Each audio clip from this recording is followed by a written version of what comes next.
So hello and welcome. I am Michelle Buell. I am the current president of APA Division 15, and this is the first day of the Division 15 program. And I am very pleased to welcome everyone here for the APA Division 15 2021 Presidential Address to be given by our outgoing president, Dr. Helenrose Fives. And it is my great honor and pleasure to introduce Helenrose. She is a professor in educational foundations in the College of Education and Human Sciences at Montclair State University. And I was told that to keep it brief, so I will keep it brief. But just to note for those of you who don't know that Helenrose and I have known each other for 24 years, and we have been great friends and collaborators for much of that time.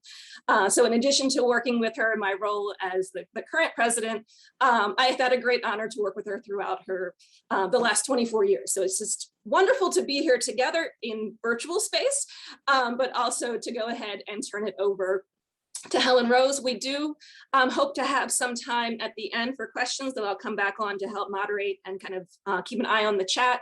I also wanted to note that after this session, we have the graduate posters, the finalist graduate posters for the Graduate Poster Award going on in Remo after this session. So I just encourage everybody who's here to make their way over to Remo and to check those posters out afterwards. So without further ado, I will turn it over to Helen. Hi, everybody. Thanks for tuning in. I'm going to start with a bit of a preamble. In 2000, Patricia Alexander started her presidential address with the comment that, according to Alan Wigfield and Paul Pintrich, these presidential addresses go one of two ways. Either the talk is a substantive summary of the person's line of research, or it's a commentary on the state and/or future of educational psychology. Pat chose the latter and titled her address in the year 2020. Envisioning the possibilities for educational psychology. Having read this very fine paper, I must remark that I don't think Pat has a new career opportunity with the Psychic Friends Network. Really, a heads up on the pandemic would have been nice. For those of you who don't know and probably think it's odd that I'm taking pot shots at such an esteemed scholar in our field, Patricia Alexander was my dissertation chair and continues to be a friend and mentor. I like to imagine that she laughed at that attempted joke of mine. She would normally do so. She's supportive like that. And in fact, I'm imagining roaring laughter throughout all of the Zoomverse happening now. In fact, the year 2000, I was in my fourth year of my doctoral program. It was the first year I was full-time on campus and not teaching middle school. Thus, her future telling became that of my presidential year in 2020. I have taken the time to actually read several of the published presidential addresses, and you can see these here. And yeah, they seem to go into those two categories of the state of affairs of ed psych or the individual's line of research. On the nature of the presidential address, however, Krathwohl in '74 was quite clear on what the focus should be. And written in the abstract of his talk, he said that it is more important to use this occasion to consider critical problems confronting the profession than to report on personal research. Now, I'm not casting aspersions on people who did their personal research talks. I, in fact, really enjoy them and love to listen to them. But I'm going to follow these rules, and I will not be talking about my research agenda. As to talking about the future of ed psych, well, it turns out there's no shortage of people predicting educational psychology for the future. These are just three, but there is a load more out there. So am I going to comment on the status of educational psychology, which, based on my recent reading of all of this old stuff, has had an identity crisis since at least the 1960s? That is when Julian C. Stanley put out in his presidential letter, because they used to have letters and not addresses or both, he put a request for responses to this question. Will the confident new breed of educational researcher oriented toward the US Office of Education continue to think of himself as psychologist? Or will they regard the AERA with its $15 dues, 2 journals, and a newsletter as a better buy than APA and its $45 dues? I assure you that with questions like this percolating probably from the conception of Division 15, I am not tackling that mountain either. So I seem to have established at this point, Patricia Alexander is not clairvoyant. Alan and Paul knew what they were talking about, and I should have listened instead of delving into these old addresses, presidential letters, meeting minutes. There was a whole section on personal glimpses. Oh, and I actually found a bit of humor in there. So this is things that make the researcher happy. My favorites here are happiness is a non-creative data collector, or happiness is a schematic model that can be drawn on one page. But truthfully, in my case, it would be a highly detailed multi-level table that I could get on one page and maybe have printed in color for free. Okay, so I'm not planning to talk about my line of research either, which resembles more of a spirograph image made with the superset, the one that has all the weird shapes, but actually completed by my 5-year-old goddaughter, Abigail. Nor will I discuss the future of educational psychology. Just in case someone 20 years from now chooses to pull up my talk and screw up any attempts I might make to join a traveling carnival known as Madame Knows-A-Lot working in a palm reading kiosk. The fact that I still found these happiness quips to be funny speaks either to my sad sense of humor or, from a macro time perspective, the lack of change in educational research. I wonder in 20 years, will this still be funny? Or more importantly, what new happiness quips based on changes in research design and expectations and goals may make us chuckle? Will Jessica Gumby's work on race focus and race reimagined approaches to research in ed psych become so common that we'll actually have nerdy jokes about them? I can only hope, but we are a long way off. I think I have also established that I'm a bit work avoidant when I don't have a clear plan. So I know you are all on the edge of your seats. What the heck is she going to talk about? And think how happy you are that we are not in person right now, where typically the president's talk is sandwiched between, is the 1 hour between audience members and the division social. You in fact can go ahead right now and get your cocktails. So here it is. I am going to talk about Division 15 and what it looks like to grow up, professionally speaking, in this community. By sharing my wandering path of service and scholarship in Division 15, my hope is to inspire and invite everyone to join in and become more active in our community. We are an organization that runs on volunteers and Wade George. We need more people with more perspectives and new ideas to join in and speak up. Some of this is already happening in the work of the Early Career Committee, our webinar series, and the recently created Policy and Practices Committees, but there's always room for more. So again, I'm hoping that my talk titled Life in Division 15, as told in 5 acts with a bit of a preamble and an epilogue, might show you how great a community this is. My first day of my first doctoral course and my first ever educational psychology course, we were handed a single-page application form to apply for student membership in Division 15, and Pat said she would sponsor us. So I did. I'm a member of Division 15.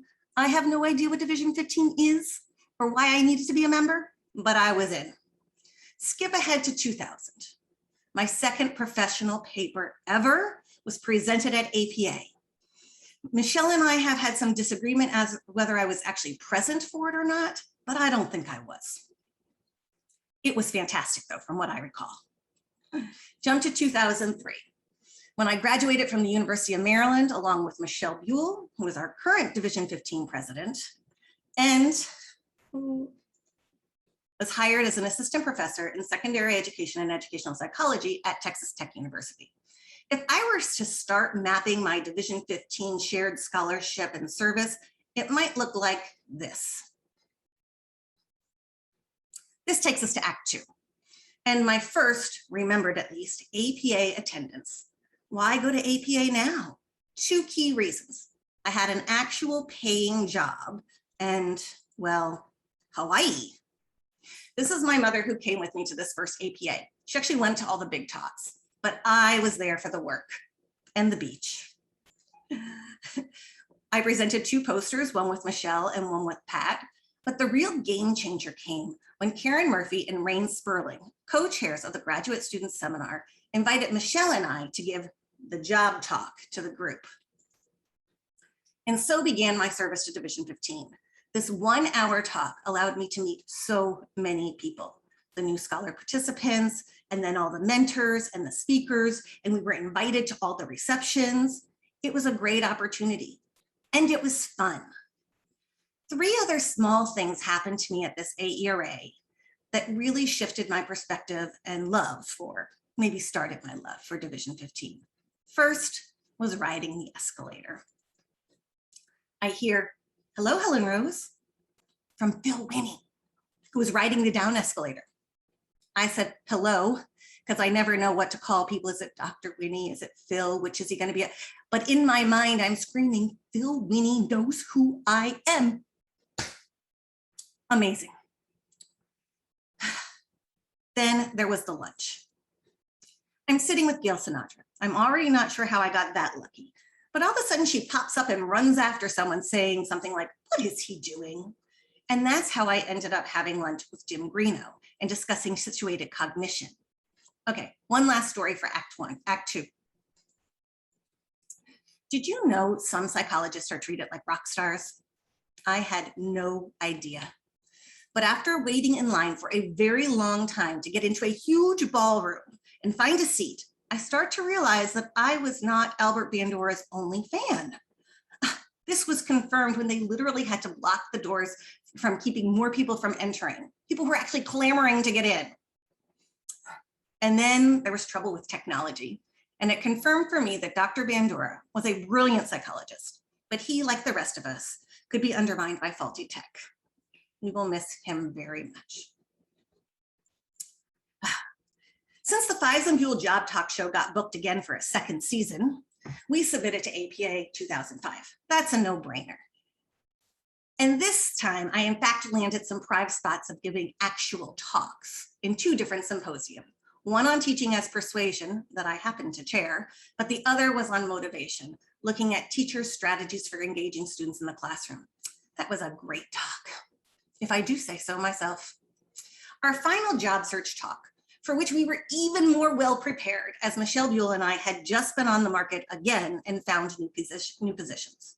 We also presented a paper on the teacher sense of efficacy scale. But what was really important now was the timing. APA was scheduled to be in New Orleans 1 year post-Katrina. And after much deliberation, the APA powers that be decided that ready or not, we were going to NOLA. One of my favorite things about Division 15 is how small a group we are within a much larger system.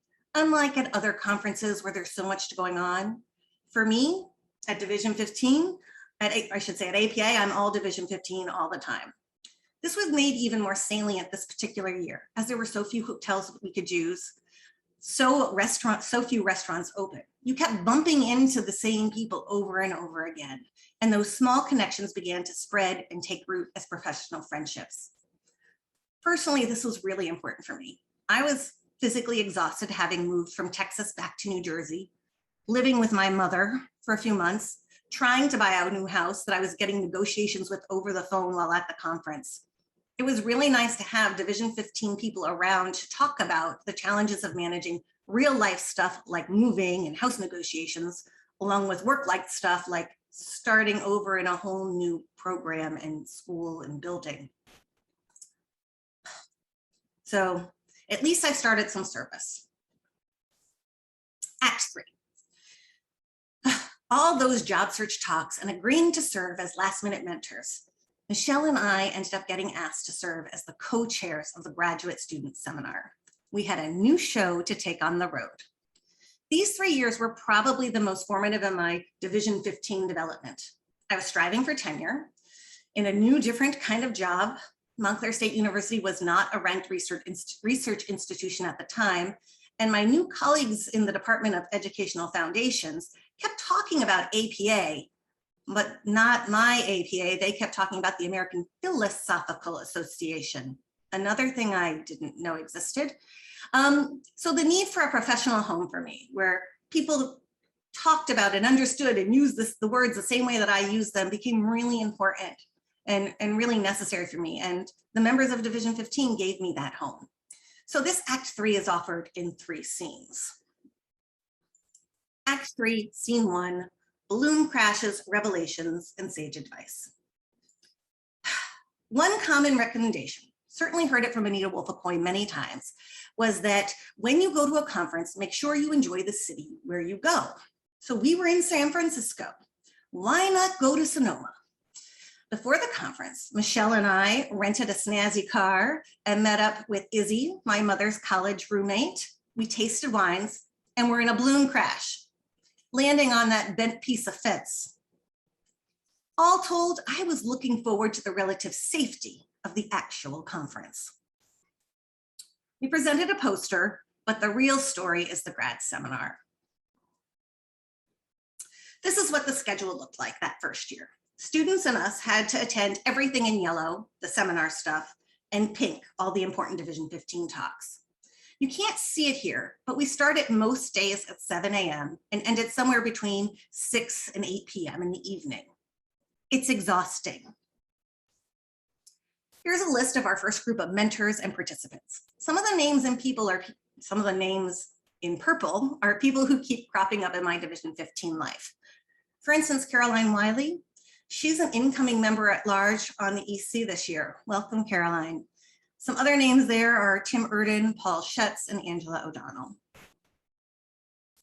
There are several revelations this year, but I'm going to share the big one for me. 8 a.m. Sunday morning, we rushed from a breakfast session to hear Brophy give his career achievement address. I was really looking forward to this. I thought of Dr. Brophy, whom I had never met, as a kindred spirit, as he always seemed to contextualize motivational theory into explicit practice and wrote about teachers with such great respect. But honestly, the paper was excellent. The actual presentation, well, I'm sure we've all been to less than compelling talks. Still, as I sat there looking at the students, the pit in my stomach began to form. We had another hour scheduled with Brophy for the next morning at 7 a.m. Would the students revolt? Could I? So the next morning, there's a screw up with the catering. The room was set up wrong and everyone was looking for me to fix it, or at least that was my perception. Dr. Brophy came into what felt like utter chaos to me, and then calmly took over the session. He directed the students to move the tables. He ignored the podium. He sat down with the students and started talking, regaling us with funny stories and important insights into the field, answering any and every question. This was the person whose work I had been reading, thus the revelation for me. And it shouldn't be so surprising, but not everybody loves the stage, and much good teaching happens much more intimately. Finally, this scene ends with some sage advice. At the EC meeting, Michelle and I pitched the idea of doing a research study on the grad seminar. Angela O'Donnell looked at us like we were crazy and replied, you don't have to research everything you do. Not everything is research. Which was counter to the messages I had been hearing from every bigwig that gave talks on how to succeed in academia. But she was right. Research about mentoring is not my expertise, and I'm allowed to like doing things and not have to make them my research. For those of you who have managed to follow this good advice of making sure your teaching, research, and service are all feeding each other and aligned, congratulations. But I stand here as evidence that there are other ways of doing things. And I'm really, really grateful to have received that feedback when I did, pre-tenure, 2007, just 1 year into Montclair State. Thank you, Angela. Act 3, Scene 2, Year 2, as the co-chairs, we got a little smarter and didn't attempt to present our own research along with managing the seminar. It was too much. Also, I mentioned the catering catastrophe at Brophy's breakfast. Well, I was getting better at that too. In fact, thanks to this role in Division 15, I learned how to do event planning through hotels and restaurants, how to draft budgets.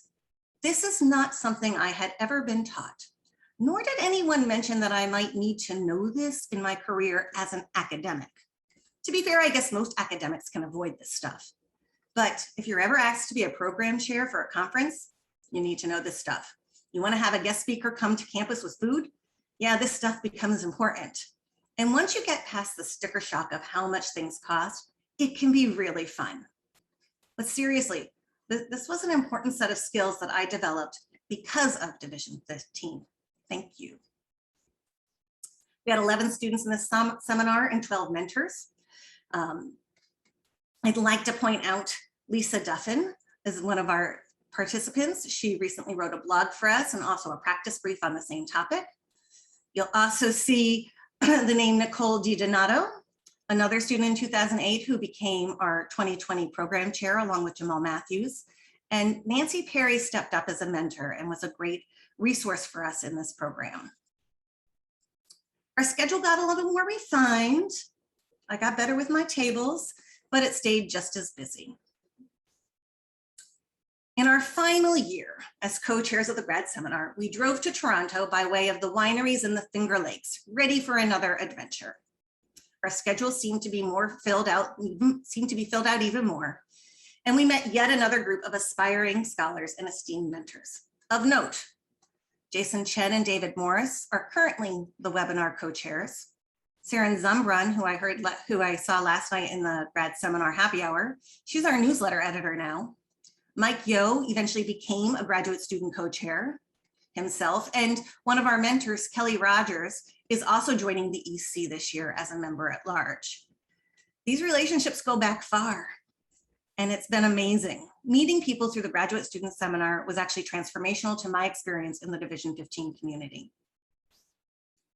And we stopped at Niagara on the way home. So here's where my life seems to be. Act 4. It begins in 2010 with something of a rocky start. Despite a degree in accounting, I failed to be elected as a Division 15 treasurer, which is probably a good thing since I didn't actually pursue that accounting career because I hate that stuff. Those initial APA presentations on teachers' beliefs about pedagogical knowledge evolved into a nice series of articles and eventually this book chapter. On to 2011. In 2011, Paul Schutz, remember he kept being a mentor for us in that grad seminar, he was past president, and as such, he's chair of the nominations committee. Long story short, I'm asked to run for secretary of Division 15, and I say yes, which means in the fall of 2011 was my first executive committee retreat. Well, this was something of a baptism by fire in terms of getting the minutes down, as I'd never been secretary of anything before and didn't really know what the minutes were for or when votes were cast, how they got counted, or how to record it, and if there was a freaking friendly amendment, and there were always tons of them. On the upside, Sharon Nichols was the treasurer, and she had been around for years. She had been a mentor for us, and she introduced me to a spicy Bloody Mary, and my life was forever changed as we became confident in our constant debriefing of all things Division 15. By the time the annual meeting rolled around, the EC had interviewed and selected the division's first and only communications director, Wade George. This was one of the best decisions made by the EC, in my opinion. Now, I had been playing it cool since the retreat, but Judith Meese was another scholar I was enamored with. I had used her textbook for years and loved it. And because Division 15 is so small, we even organized to all be at the same hotel so that more of that bumping into each other could happen. Thus, I was fortunate enough to be around to hear her dry commentary on all things ed psych. She asked me to go to the presidential gala with her as a perk for being secretary. One thing I had certainly learned at this point was how to say yes. However, before going, we attended some other event and actually ended up staying at that restaurant and having a lovely dinner where we talked all things academic. This was one of the best unexpected mentoring sessions I have ever had. Judith, if you're out there, thank you. Of course, I still haven't been to a presidential gala. Thank you, COVID, which actually might be a sincere thanks to COVID. I'm not sure I'm the gala type. So now you may recall all those times I pointed out Tim Urden's name in purple. He was a mentor that first year of the seminar, and he was rep to council for some of the time while I was secretary. And Michelle and I were asked to contribute a chapter to the APA Handbook of Educational Psychology. And lo and behold, Tim Urden is our editor.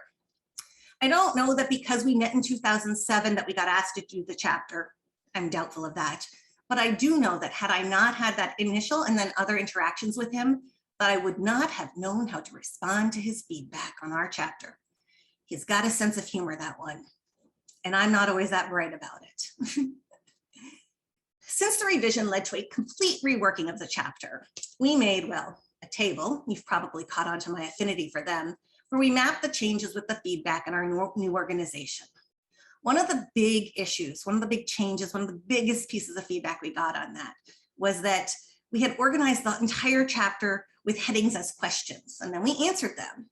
And Tim told us we had a pretty strong belief, he thought, and that warranted an actual declarative statement.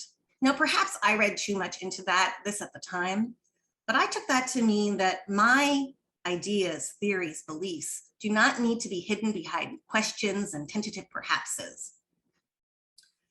It was very affirming, right? I was becoming the expert and needed to take ownership for that. I say I, but I mean with Michelle too. Of course, he also did us an incredible kindness. He made us pull back on some of our very specific critiques of the field, and we offered a more general commentary, which undoubtedly saved us making many enemies. 2013, back to Hawaii, and I'm doing it right this time. I took a cruise and left my mother at home. I was also presenting again. Remember back in 2008, Boston, that graduate student, Nicole DiDonato? Well, she ended up joining my department at Montclair State, and we eventually started merging our interests together, hers in classroom assessment and mine in teacher knowledge. So one job of the secretary used to be to manage all of the award plaques, make sure they have all of the correct spellings of people's names, not my strong suit. Sincere apologies to Mika Williams-Johnson, whose program chair plaque I screwed up. And you also have to make sure that all those plaques are at the right talks at the right time. Those suckers are heavy. Now, the normal plaques are fine. At the time, we could order them from APA, and I just had to pick them up from Division Services and cart them to their correct place. However, our Career Achievement Award at the time was a huge plaque with a bust on the front that cost around $500 to be made, and it was made by a small family-owned shop in New York, a shop that closes every summer for vacation. Summer, you know, when I needed to order the thing and have it delivered for the conference. So here it is on my doorstep, needing to get to, I don't know, Orlando, Hawaii, or DC. I do think I had it directly shipped one year, but that caused me such anxiety I couldn't do it again. This was a lot of thing to bring as my carry-on. Of course, carrying it around meant getting to hear talks, and Sandra Graham's 2014 address was incredible. She genuinely brought me to tears. She pointed out, and I'm working from memory, so I may not be completely accurate here, that she was only the 5th woman to receive this award and the first African-American. In the 2018 published version of her talk titled Race, Ethnicity, and Social Adjustment of Adolescence, How Not If School Diversity Matters, she concluded with her long-term goal of trying to integrate the study of motivation and social adjustment in educational psychology with the emerging field of diversity science. And she suggested that if she succeeds, we may one day see a world in which lists of eminent scholars, such as Division 15's Career Achievement Award recipients, are as diverse as our nation has so rapidly become. I mention this to drive home my reason for directing the talk today as I have. There are openings and opportunities in Division 15 where members can join actively to taking part in helping to achieve this goal through our own scholarship, teaching, and service. And we can also work to help each other see these issues in our professional practice. While carting the plaques around, reading the bylaws, attending talks, and taking minutes, I did manage to get a little work done. Notably here, my co-editor, Michelle Gregoire-Gill, became the division treasurer in 2014. And while this book was underway before she joined the EC, it was through chance meetings at conferences and deep discussions about teachers, our shared passion, that we came to collaborate on this effort. Michelle Gregoire-Gill is currently on the EC as our representative to APA Council. I'm done. No more Division 15 service. Act 5. So I titled this last section The Long Con, because boy, can some folks play the long game to keep me involved. First, at the end of 2015, a simple email from one Nancy Perry comes my way. would Michelle Buell and I serve as her Division 15 program chairs. Nancy was one of our first volunteer mentors who always agreed when she was able and always made the students feel supported. We owed her. So I did get to take a side trip to Estes Park outside of Denver, and I highly recommend that. And being program chair was actually kind of fun. Really, here we are sprinkling happiness with Jeff Green. We received a lovely compliment from a graduate student who knew who we were without having been introduced. She said, "You curated a great program." Again, those good things happen on escalators for me. Okay, 2017, I'm really done. I'm actually not qualified for any other Division 15 service. I'm good. I foolishly told myself this. Now, Nancy Perry is past president and chair of the nominations committee, and I get an email. Would I run for the newly created position of vice president, securing myself 4 more years on the EC? Hell no. But wait, I reach out to some mentors and ask for advice this time. Should have done that for secretary. So I asked for the advice. Recall Karen Murphy. She got me doing those job talks back in 2004. Without her and Rain inviting Michelle and I to do this, I may not be here at all today. Her advice to me on this was very straightforward. She talked about the nature of leadership and how much time it might take and what she did and didn't love about being vice president of Division C and 8-year A. It was very constructive. I left that conversation thinking, yeah, I'm not sure I want to do this, in a good way. Then I called Pat. Her response, of course you should do it. I tell her, I'm not far enough along in my career to be taking on this kind of job. Of course you are. In fact, I'm pretty much the same age now as Pat was when she was president of Division 15. She may have tried to point that out to me. Then I told Paul, well, of course you should do this. It's fine. It's not that much work. He's the one who also got me to run for secretary. All right. For the name of this act, the long con, let me just point out that 2 of my 3 advisors, I came to find out, were actually on the Division 15 nominations committee. Yeah, it was these 2. Now, I opened with the claim that Pat is not clairvoyant, but that sure doesn't mean that she can't make things happen. In 1997, I told her I wasn't going to stop teaching. In 2021, I'm past president of a research organization.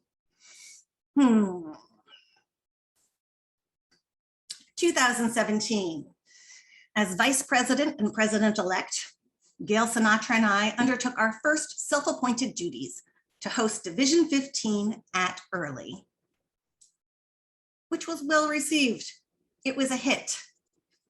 2018, life as vice president is pretty easy. Good food, a busy schedule. And yeah, I had to become chair of the finance committee for a while, but it's manageable. 2018, this time I learned when going anywhere near San Francisco to vacation after the conference, and I found Napa without the balloon rides much more relaxing. 2019 president-elect, well, Gail was president. The program was going to be fine and go off without a hit. I'd hitch. There were many hits, no hitches, but it was a really great program and really kind of easy. 2020.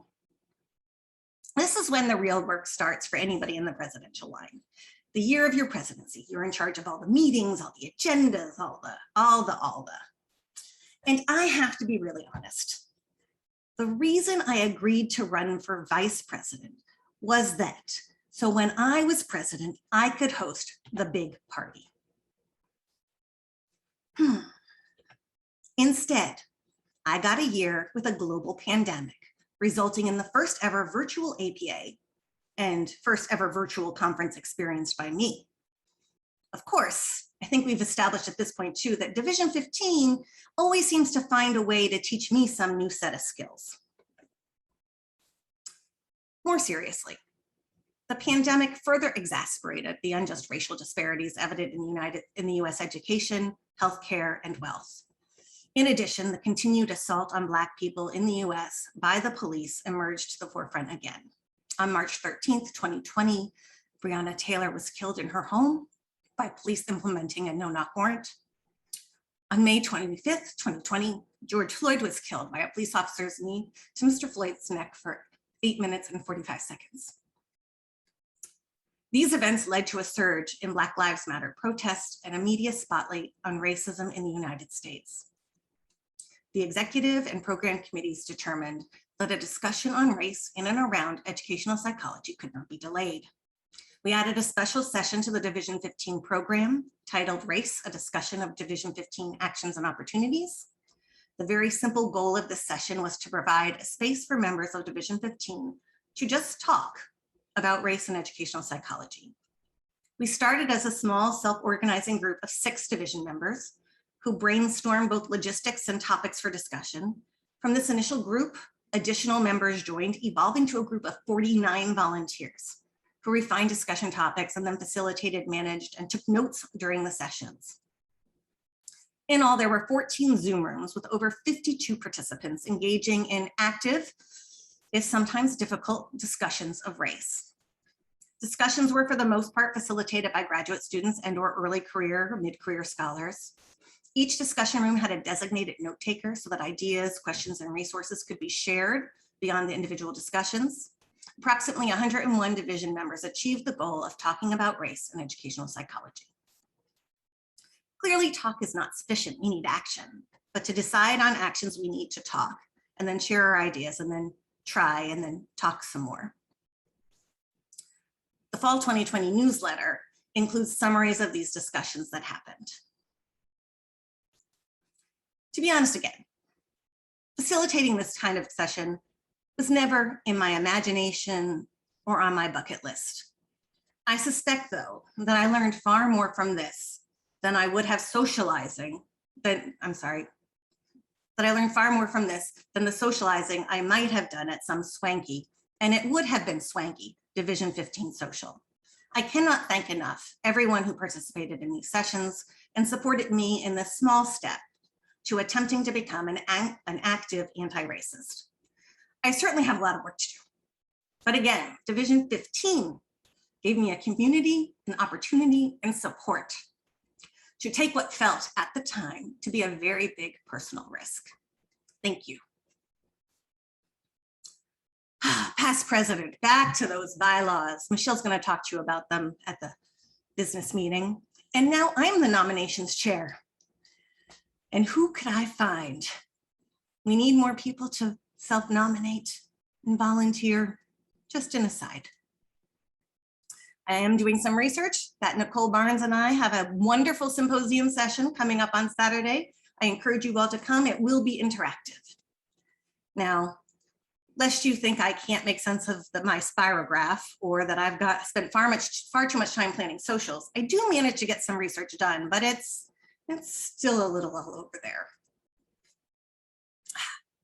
So in a traditional epilogue, the character speaks to the audience directly and gives some wisdom. Here's my attempt. 14 years of service to this division. Others may have more or less. What is important is how much I have learned by serving. But I do wonder, where is everyone else? How many terms should one person have on the executive committee? I truly believe, intentionally or not, I was developed through these various roles to be able to take on a position of leadership in this community. And I wonder if we shouldn't have a committee of some sort that actively does that and shows the many different ways that these things can be accomplished. I had a presidential vision pre-pandemic that I can't recall right now when I was writing this earlier. And yes, I could have looked it up. But it couldn't have been all that important if I couldn't remember it. And if all I can think of now is to say, thank you, Division 15, and wonder, how can I help others experience all the benefits this community has to offer? Thank you. Thank you, Helen. That was fantastic in my view. We see cheers coming in on the chat. Thanking you for your service and to the service to the community. See a woohoo, some hearts. And I had many good laughs and chuckles and tears to my eyes at various parts throughout the talk. So thank you for bringing up a lot of good memories along the way. More cheers and clapping. But thank you all for being here on a Thursday afternoon. Yes, Thank you for joining in. Thank you for the lovely walk down memory lane and thinking about the contributions that Division 15 has made to us all and the skills we've developed through that process. So that's fantastic. Thank you.